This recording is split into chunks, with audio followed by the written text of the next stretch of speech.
Greenwich, 37:06.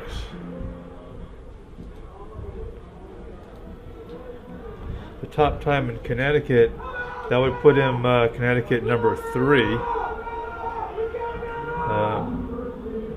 Max Mutual from Amity High School got the top time. Ethan Wallace from Ridgefield is second.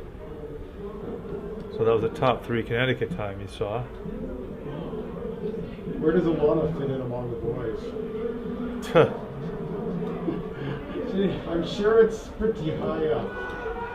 You know, that's a good question because 38.86 in Connecticut. Well, in Connecticut, she's Connecticut number 16. What? Wow.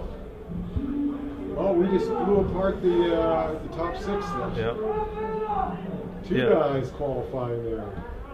Burbish and Brown. Yikes.